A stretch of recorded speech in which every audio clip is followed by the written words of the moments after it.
Hello viewers, இன்னைக்கு இந்த வீடியோவில் மாங்காய் சாதம் அல்லது மேங்கோ ரைஸ் எப்படி செய்யலான்றதை பார்க்கலாம். இந்த ரெசிபி செய்கிறதுக்கு நான் 2 மாங்காய் எடுத்திருக்கேன். இதை நம்ம நல்லா வாஷ் பண்ணிவிட்டு தோல் சீவிக்க போகிறோம்.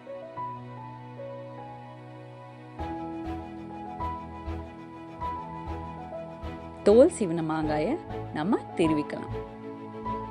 ஒரு மீடியம் சைஸ் திருவலாக இருந்தால் போதும். இதை நம்ம ஒரு சைடு எடுத்து வச்சுக்கலாம். இப்போ தாளிப்புக்கு ஒரு பேனில் நான் 1/2 கப் நல்லெண்ணெய் எடுத்திருக்கேன். முதல்ல நம்ம 2 ஸ்பூன் வேர்க்கடலையை பொன் வரவலாக வறுத்துக்கலாம். இது ஒரு கிண்ணத்தில் தனியாக எடுத்து வச்சுக்கோங்க. நம்ம கடைசியாக தான் இதை சேர்க்க போகிறோம். இதே எண்ணெயில் நான் தாளிப்புக்கு கடுகு, கடலைப்பருப்பு, கொஞ்சம் பெருங்காயம் சேர்க்க போகிறோம். கடுகெல்லாம் பொரிய ஆரம்பிச்சிருச்சு. இப்போ நம்ம வரமிளகாய் சேர்த்துக்கலாம். கூடவே கருவேப்பிலையும் சேர்த்துக்கலாம். பொரிய ஆரம்பிச்சதுக்கு அப்புறமா கொஞ்சம் மஞ்சள் தூள்,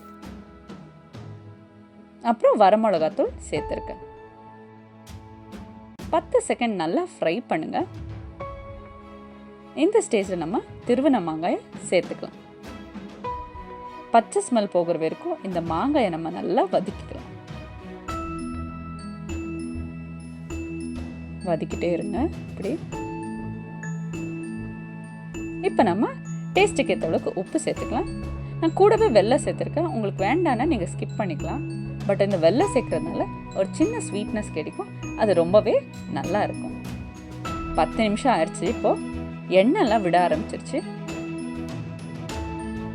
இந்த ஸ்டேஜில் நம்ம ஸ்டவ்வை ஆஃப் பண்ணிக்கலாம்.